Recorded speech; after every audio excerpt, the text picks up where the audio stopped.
Right, today is the 18th of April, so we are almost 3 weeks into April, and I just show you all sorts of chores that I have to do on the nursery. I don't do just one video all about watering. I will just do videos about the sort of chores I'm doing. So you can see that I'm watering the nursery. This is the back greenhouse, and now that we are well into the 3rd week in April, we have to water these trees virtually every day, sometimes twice a day. And this process or this chore goes on right up to October or November. And of course, being a closed greenhouse is not exposed to the elements. It doesn't get the rain, so I have to water it right through into winter as well. So this is how I water. Nothing special. I put my thumb over the hose pipe, don't get the camera wet, and I let it fall gently on the trees. The way I do it, I make the water go in an arc like this and fall. I don't jet the tree like that. I've seen some people jet it. You mustn't do that. I just let it fall very gently on the trees, coming in an arc and then falling down. And as you can see, everything is looking beautiful, nice and green. I'm going to talk about the trees in a minute when I put this hose pipe down. So this is what I'm going to do right through the nursery. Watering this greenhouse takes usually about maybe 15 minutes to do everything. And I make sure every pot gets its fair share of water. It's not just sufficient to water the leaves and call it a day. You've got to make sure every pot gets a fair soaking of water. So this is how we water the trees. Okay, I'll move on to something else now. I always think that spring is perhaps the most exciting time of the year. By the way, although I'm wearing this Hawaiian shirt, I'm cheating in a way because underneath the Hawaiian shirt, I've got my sweatshirt and I've got my woolly fleece, because in England, the temperature is not as warm as you think it to be. Although it's bright and sunny, the outside temperature today is only like 10 degrees, and it may rise to about 12 degrees. But it looks warm and sunny. But in the greenhouse, the temperature in here is probably about more like 17 to 20 degrees. And because of that, the trees grow very fast, and they have like a 2-month head start over everything. So if I can just show you each of the trees in turn, and explain to you what's going on. This was an air layering of a hornbeam. This was severed last September, and I potted the thing into a bigger pot. And you can see the growth. In the last 2 weeks, it has made this much growth. 2, 4, 6 leaves. All this is new growth since, I would say, March. So this is all what we call soft growth. Same with the maples. This is another air layering of Arakawa, and you can see the flowers that are growing on it. And I will also point out, I had done a video about aphids on these trees. So you keep getting aphids, and I did spray a few days back, and because I sprayed, these aphids are now dead. You see all these black spots, they are dead insects. So I've sprayed them, so they should not be active, but they do come back again, and if they come back again, I spray again. I will now take you through each of these different trees just to show the states of these trees.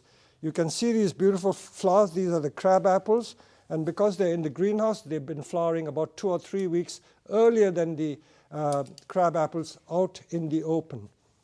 I will show you something else which I like to show. And this is what happened when I put this tree out in the frost last week. We had frost. In fact, every morning we still have frost. The temperature goes down to -2, -3.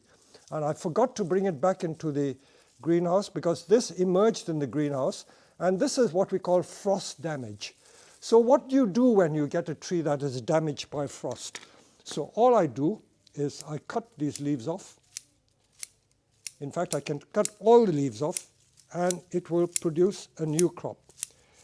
If you don't remove these damaged leaves, these leaves are in fact dead, you will not get new leaves coming from that point. So you have to remove it if you are to get new leaves. So it is an early leaf pruning in effect. You see that the frost only damaged certain parts. This part must have been sheltered by something else. So in fact, I'm going to remove every single leaf. And hopefully, in about 3 weeks' time, I will get completely new leaves on this tree. So don't worry when you get frost damage to the leaves of maples. It is quite common for it to happen, but you just got to accept it and deal with it. Okay, now let's look at some more trees which are very interesting here. By the way, you notice that I have 3 tools with me. These are the standard pruning shears or scissors. The Japanese call it Satsuki shears. This design of shears is called Satsuki shears. These are really for root pruning, but I like the handle. I like holding the handle like that. So I do most of my pruning with this. And then, of course, the trusted Felco number 2 secateurs I use as well. So I carry these 3 tools around with me. Now let's look at another tree. Look at this tree. Look at the growth that has happened. You must be wondering what's happened. It's gone crazy. Now all these shoots from here to there have been produced in the last 4 or 5 weeks. Just shows how vigorous maples can be. All in the last 4 or 5 weeks, these shoots have grown. Now, why am I growing them like this? I'm growing it because I want to make the tree strong. But if I wanted to make more refinement, because this is a very nice bonsai really, look at the trunk on that one. And if I didn't want it to get stronger, I will show you what I will do to this tree. I will just cut it back, and this is how we produce ramification. A lot of people say, can you show a video about ramification? Ramification is not rocket science. All we are doing is pruning the ends of the trees, and by pruning the ends, I cause more development. That means every shoot I prune, it produces 2 new shoots at the end of that. Now this top I'm not going to cut out because I want it to be the new leader. So I'm going to grow this tall, pull it up, and hopefully it'll make a thick, strong leader. So this is how I would deal with this tree. But as I said, I can also leave it completely to just strengthen the tree. So you don't have to do anything to that. And while we're looking at the maples, to show you how strong these maples are, look at all that growth. This 30 centimeters or 12 inches has all grown in the last 2 weeks. All this is soft growth. So maples are exceedingly strong trees. Same with these. Look at that. All these shoots here are new shoots, and they've all been produced in the last 2 weeks. This is a Deshojo, and the Deshojo has turned from that bright red color and is turning slightly green. And while we're here, these are root cuttings from the field maple, or is it elm? I'm not sure. So these are root cuttings that we've made. And these are seedlings that I planted. So there is a mixture of Cotoneaster seedlings. And this is, I can't remember what plant this is. Lovely heart-shaped plant which I use for accent plantings. And then this is another, this tree has finished. This is a Japanese quince. The flowers have finished. Now this one is the golden or full moon maple. This is an Acer japonicum, and it is just coming out into leaf. So different maples leaf at different times. And if we look at this little tree, this is an English field maple. And if I'm not mistaken, this was produced from a root cutting. That means I took a root. This was the root, and the rest of it grew from there. So it can show you just how simple it is to make plants from root cuttings. And if I keep pruning the ends, I get more ramification. And this is how we get trees virtually for free. I think I can spend hours just hanging around here because there's so much to show you. Okay, there's another old tree. This is another case in point. Look at that one. This is Arakawa, or rough bark maple. And I'm just showing you because we grew it in sphagnum moss. This is growing in sphagnum moss. And look at the vigor of this tree. All these shoots, this is about 70 centimeter long, has grown since, I would say, the summer of last year. And the new shoots are these, about 30 centimeters. These were grown, this much was grown in the last 2 weeks, and all this has grown since last September. And you can see how thick this Arakawa is. And I'm growing a new leader, and hence I'm keeping this long. I'm growing all the branches because I want to strengthen the tree. So this is how we change the shapes of trees and alter the shapes of trees just by making them grow long, and also using the Peter Chan moss trick, where I grow things in moss. And when I grow it in moss, I make sure they are fed as well. I've just passed by another plant which is very interesting. Look at this. This 60 centimeters, all this year's growth. All this from here to there is this year's growth. These are maples growing. I've discovered another treasure. In case people don't know what this tree is, this is called Elaeagnus. Elaeagnus, and the Japanese call it gumi. Lovely yellow flowers, beautifully scented. They smell like jasmine, and they carry little fruit, and those fruit, I believe, are edible. So that is Elaeagnus, which you don't often see as bonsai. It's used a lot in Japan. Now, while I'm passing by, this is an old San Jose that I've cut back hard, and I'm regrowing it. The purpose of showing you this is these are all the new shoots that are coming. These are new shoots. You see the difference between the old shoots and new shoots.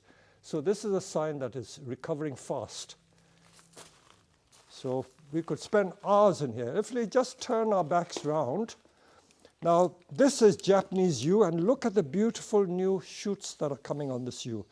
This was apparently a 200-year-old tree that I imported from Japan many, many years ago. Well, some of my staff forgot to water this tree, so minus marks for them. See, there's such a big place that they don't see everything. Okay, so this is an old tree. You can see the trunk. And because it was suffering, I put it in a large flower pot in just ordinary peat, a peat-type soil and bark, and I'm regrowing the tree. So can you see the vigor?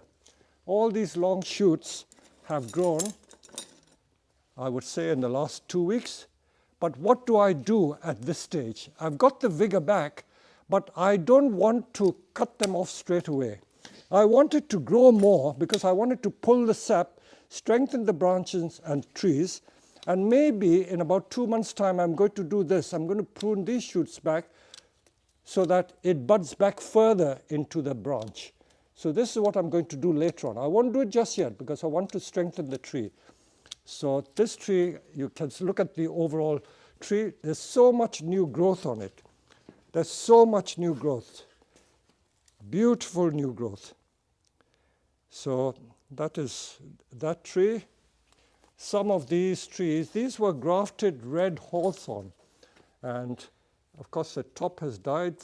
You don't always get everything 100%. And because the top has died, it's done me a favor. And I've got a small, beautiful little bonsai there.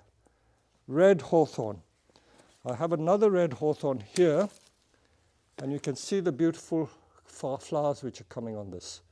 So we grow these here for fun.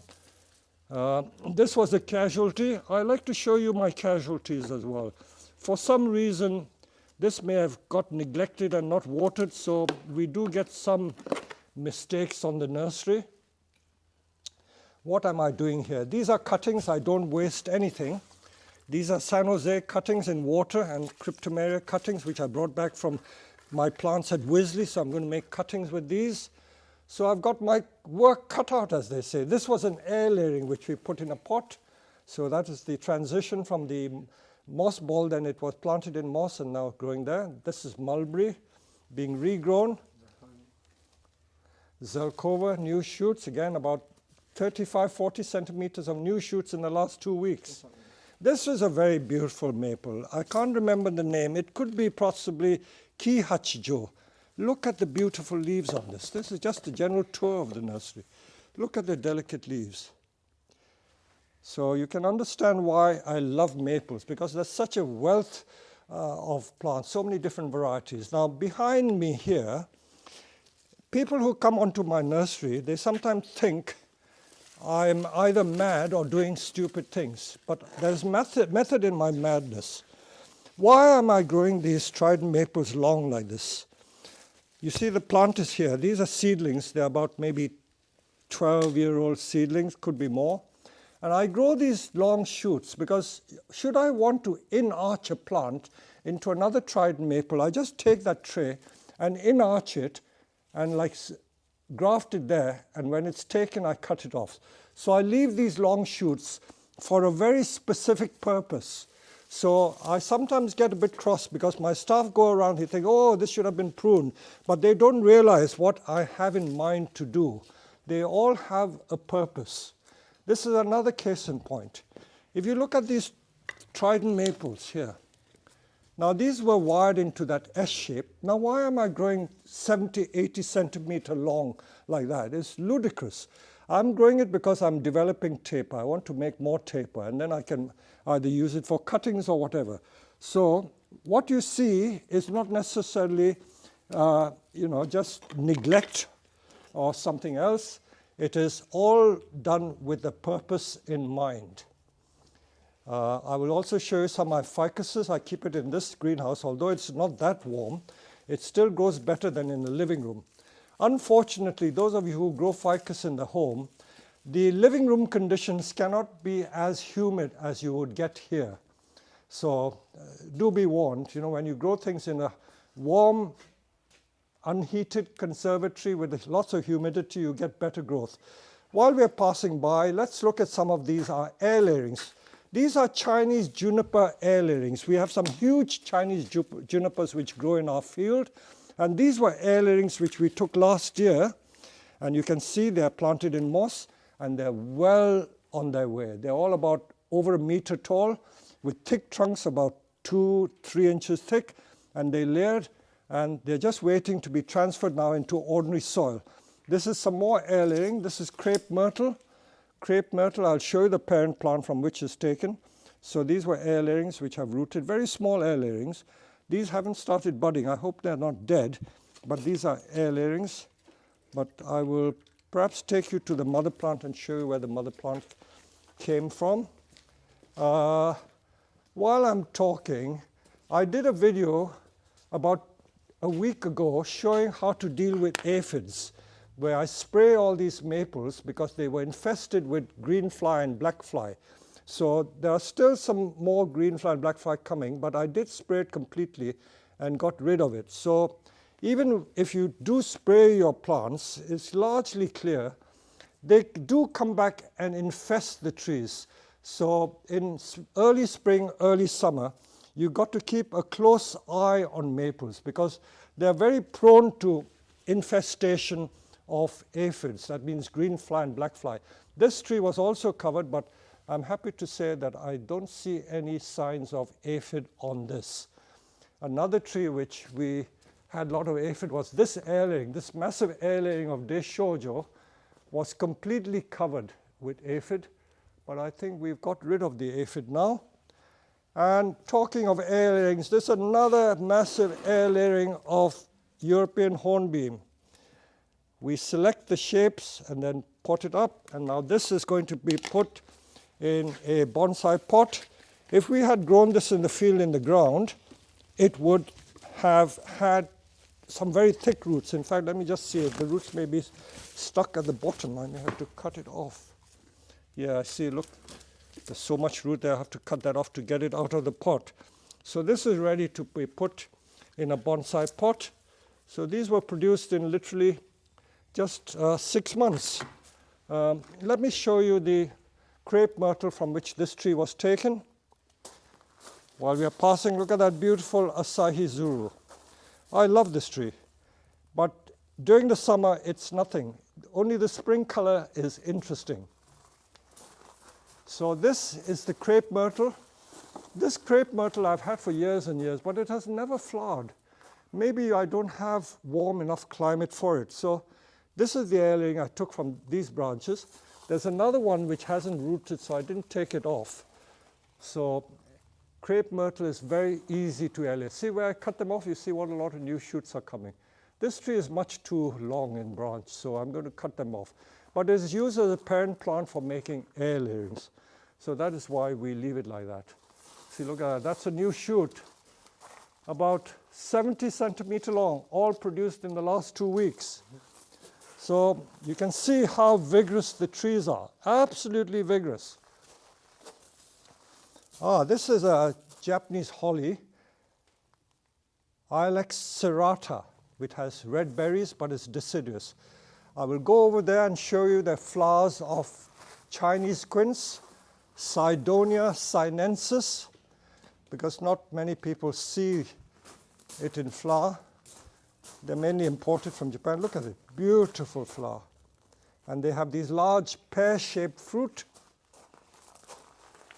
And this tree is being grown in a pot because I want it to grow bigger and stronger. And what can I show you? This unfortunately died years and years ago, but I think the base is still alive. I hope it'll sucker from the base. That was Chinese quince as well. So sometimes you get failures, but it's not a complete failure. There's still some hope in it. While I'm passing by, these are the oak trees. You remember the video, Bonsai for Free? I dig these little seedlings up from the garden, and this is how we make the bonsai from these little oaks, and they're cut down hard to make into small bonsai.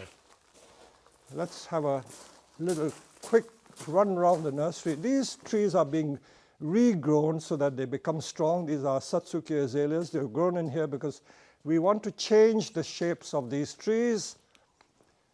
That is a great big maple that we air-laid in 2019, September 2019. It was severed. So it's been here for now 16 months. And it's raring to go. I need to take it out of the greenhouse. And this is the larch airlaying. Hopefully it's growing well. Larch is very difficult to airlay, but I was successful with this one.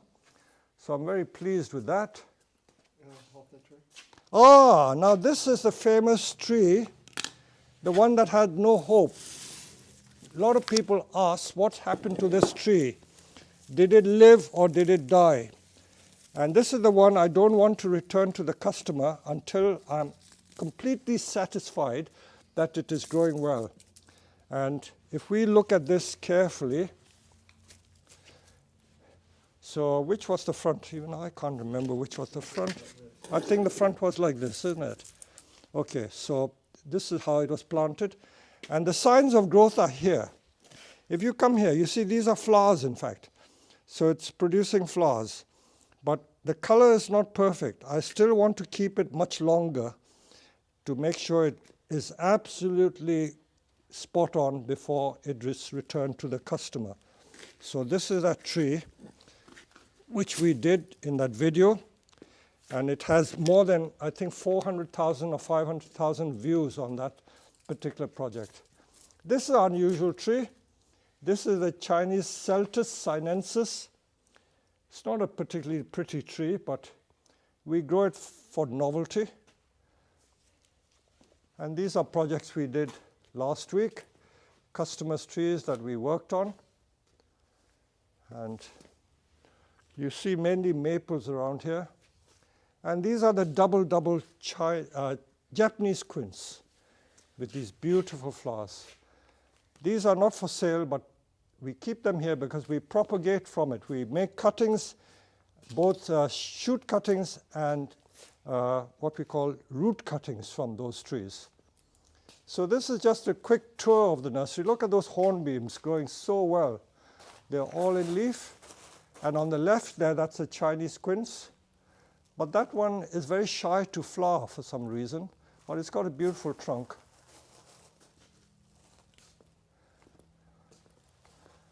And this is my famous windswept larch, which is now like a semi-cascade. This was made in 1974, and it has appeared in all my books. It's such an old tree that it is really struggling to survive, but it's still alive. I'll have to make gins out of some of these dead branches. So this tree will evolve. These are the tanukis we did. New growth. Lots of new growth, and that big one as well. So these are projects, ongoing projects. And this is the tree, the other half of the tree that I split with the Chinese cleaver. This is the small thin portion, and it's become a short tree.